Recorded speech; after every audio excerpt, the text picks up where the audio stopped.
kind solace in a dying hour. Such, Father, is not now my theme. I will not madly deem that power of earth may shrive me of the sin unearthly pride hath revelled in. I have no time to dote or dream. You call it hope, that fire of fire. It is but agony of desire. If I can hope, O God, I can. Its fount is holier, more divine. I would not call thee fool, old man, but such is not a gift of thine. Know thou the secret of a spirit bowed from its wild pride into shame.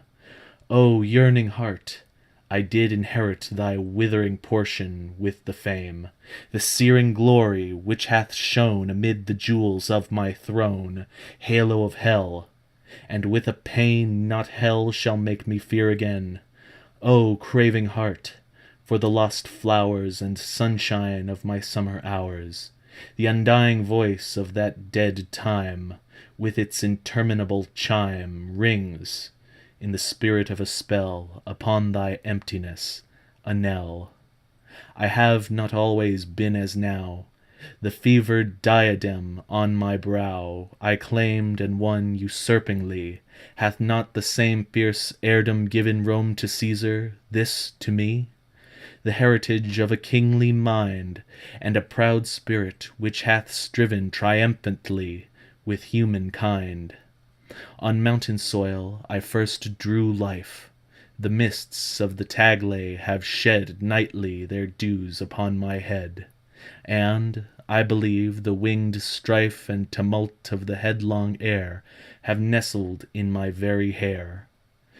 So late from heaven, that dew, it fell, mid dreams of an unholy night, upon me, with the touch of hell, while the red flashing of the light from clouds that hung like banners o'er appeared to my half-closing eye the pageantry of monarchy, and the deep trumpet thunder's roar came hurriedly upon me, telling of human battle, where my voice, my own voice, silly child, was swelling. Oh, how my spirit would rejoice and leap within me at the cry, the battle cry of victory. The rain came down upon my head, unsheltered, and the heavy wind was giant-like, so thou, my mind.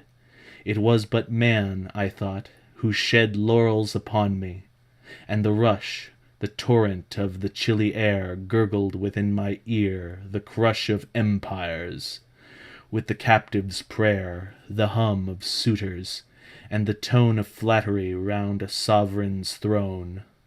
My passions, from that hapless hour, usurped a tyranny which men have deemed, since I have reached to power, my innate nature, be it so. But, Father, there lived one who, then in my boyhood, when their fire burned with a still intenser glow, for passion must, with youth, expire, even then, who knew this iron heart in woman's weakness had a part. I have no words, alas, to tell the loveliness of loving well, nor would I now attempt to trace the more than beauty of a face whose lineaments upon my mind are shadows on the unstable wind. Thus I remember having dwelt some page of early lore upon with loitering eye. Still I have felt the letters, with their meaning, melt to fantasies, with none. Oh, she was worthy of all love, as in infancy was mine.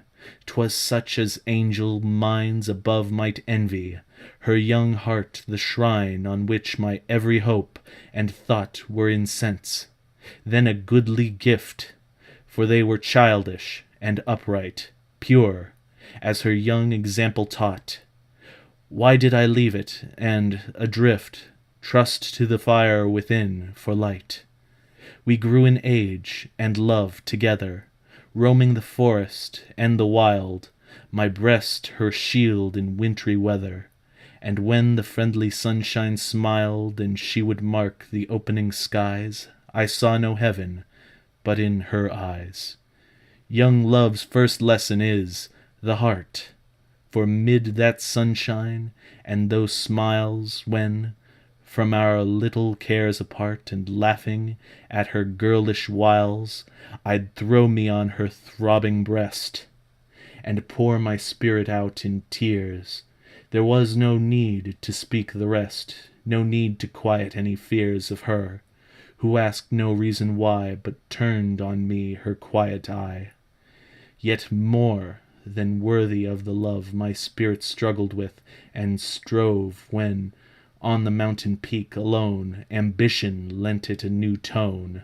I had no being but in thee, the world, and all it did contain in the earth, the air, the sea, its joy, its little lot of pain that was new pleasure, the ideal, dim vanities of dreams by night, and dimmer nothings which were real, shadows, and a more shadowy light, parted upon their misty wings, and so confusedly became thine image, and a name, two separate, yet most intimate things.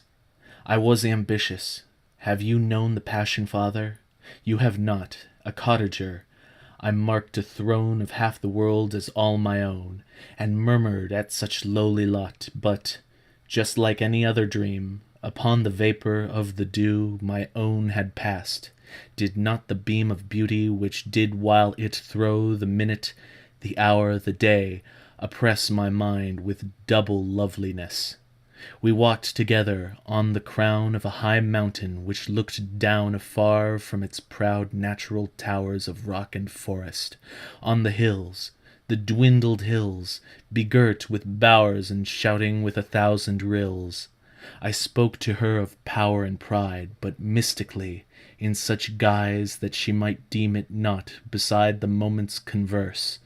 In her eyes I read, perhaps too carelessly, a mingled feeling with my own. The flush on her bright cheek to me seemed to become a queenly throne, too well that I should let it be light in the wilderness alone. I wrapped myself in grandeur then, and donned a visionary crown. Yet it was not that fantasy had thrown her mantle over me, but that, among the rabble, men, lion ambition is chained down, and crouches to a keeper's hand. Not so in deserts, where the grand, the wild, the terrible conspire with their own breath to fan his fire. Look round thee now on Samarcand. Is not the queen of earth, her pride above all cities, in her hand their destinies? In all beside of glory which the world hath known, stands she not nobly and alone? Falling, her veriest stepping stone shall form the pedestal of a throne, and who her sovereign? Timur, he whom the astonished people saw striding o'er empires, haughtily and diademed outlaw. O human love, thou spirit given on earth, of all we hope in heaven, which fall'st into the soul like rain upon the Siroc withered plain, and failing in thy power to bless, but leavest the heart a wilderness. Idea, which bindest life around with music of so strange a sound, and beauty of so wild a birth, farewell, for I have won the earth. When hope, the eagle that towered, could see no cliff beyond him in the sky, his pinions were bent droopingly, and homeward turned his softened eye. 'Twas sunset. When the sun will part, there comes a sullenness of heart to him who still would look upon the glory of the summer sun. That soul will hate the evening mist, so often lovely, and will list to the sound of the coming darkness, known to those whose spirits hearken, as one who, in a dream of night, would fly, but cannot from a danger nigh. What though the moon, the white moon, shed all the splendor of her noon? Her smile is chilly, and her beam, in that time of dreariness, will seem, so like you gather in your breath, a portrait taken after death. And boyhood is a summer sun whose waning is the dreariest one. For all we live to know is known, and all we seek to keep hath flown. Let life, then, as the day flower, fall with the noonday beauty, which is all. I reached my home no more, for all had flown who made it so. I passed from out its mossy door, and though my tread was soft and low, a voice came from the threshold stone of one whom I had earlier known. Oh, I defy thee, hell, to show on beds of fire that burn below a humbler heart, a deeper woe. Father, I firmly do believe, I know, for death, who comes for me from regions of the blest afar, where there is nothing to deceive, hath left his iron gate ajar, and rays of truth you cannot see are flashing through eternity. I do believe that Eblis hath a snare in every human path.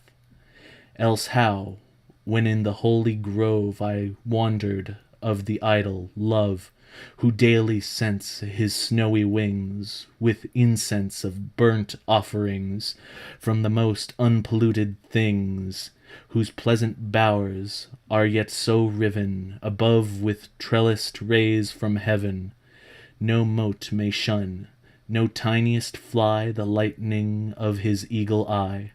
How was it that ambition crept, unseen, amid the revels there, till growing bold, he laughed and leapt in the triangles of love's very hair?